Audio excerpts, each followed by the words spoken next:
Hello folks, and welcome back to another training video. First thing to say is it's a really hot day. It's the middle of June. It's about 26 degrees, so this is not the day to have your dog charging about doing retrieves or hunting. So perfect day for steadiness, and steadiness training is important. What do I mean by steadiness? What I mean is your dog sitting and staying when there's excitement or distraction. Obviously that's critical for a gun dog. You want your gun dog to sit on a peg and wait patiently, maybe with nothing happening for some time, until they're sent for a bird. What about the pet dog? Well, you do hear umpteen dogs where there is noise and excitement and din when the front doorbell goes, just as an example. If you could use steadiness, the dog sitting quietly and sitting still when the doorbell goes, I think that's a good skill to have. But going back to the gun dog, it's very important. We teach them steadiness and we teach them to have drive when they go out on a retrieve, for example. But there is a danger in that, is that they start to miss out the middle bit, which is the waiting until they're sent and they just run in. And that's not what we want. So what we're going to do is train a bit of steadiness, because we want a dog that will sit on the peg and only go for a bird when it's been sent. So to do that today, we're going to use Chester. Chester is a 5-year-old English Springer Spaniel, so he is trained, fully trained, but very clear in the end of the last season, he was losing a little bit of that steadiness and tending to make some decisions himself. So we're going to go back to basics and reinforce some steadiness training by sitting him up and throwing some distractions over his head, and doing everything slowly and deliberately so that he sort of switches off. That's the idea. So let's see how we get on.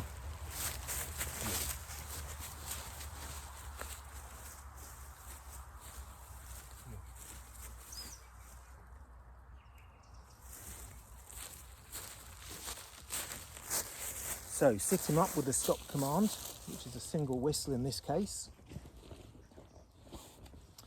And we'll throw some dummies. Some of them not too far.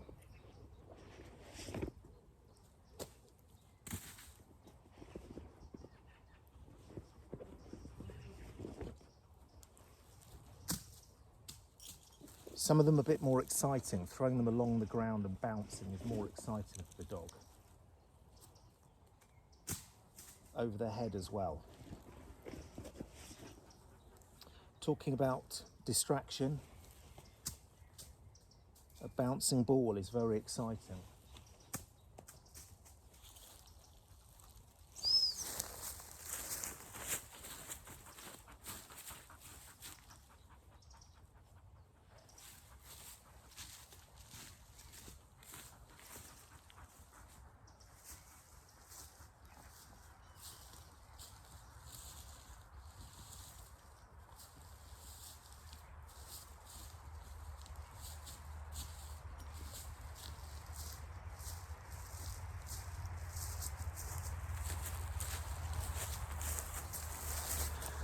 So quite important here, everything quite slow and deliberate. I want the dog to be steady, and he's not.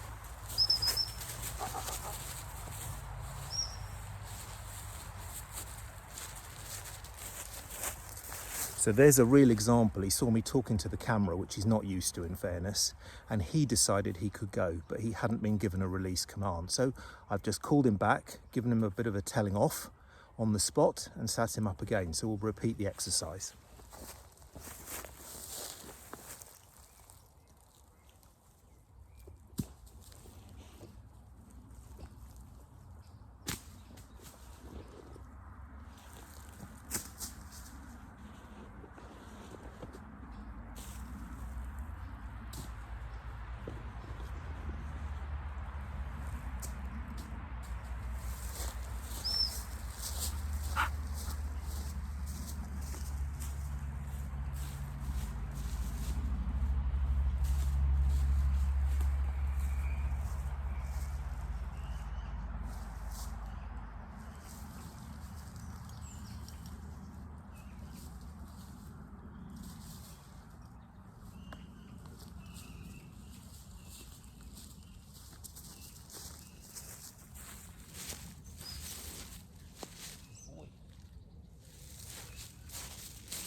In this video, the dog isn't getting a reward, so I've just gone back and given him some praise to let him know that's what I want.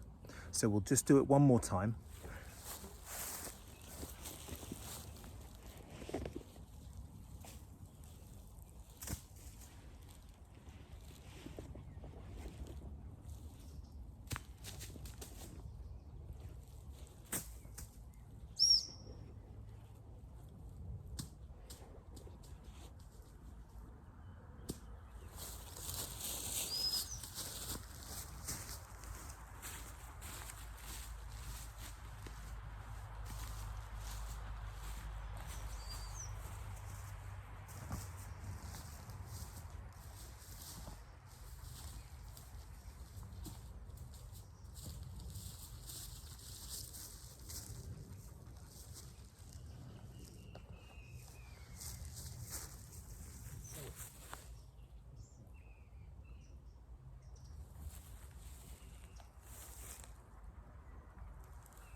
So the training's not the most exciting to watch, but it's absolutely critical for a gun dog.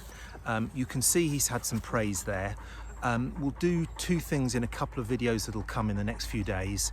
The first thing is, instead of the reward being praise, we'll let him go for the odd retrieve, which is far more exciting for the dog, but we'd be very clear what he can and what he cannot do. And the second thing is we'll have a little chat about place boards. I use them a bit, and I think they can be a useful tool with some dogs. I know a lot of people think they're a miracle, but you still need to do the training.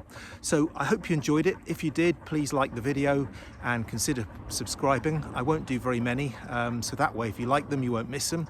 And if you don't like them, I won't be bothering you too often. So I hope you enjoyed it, and see you all again soon.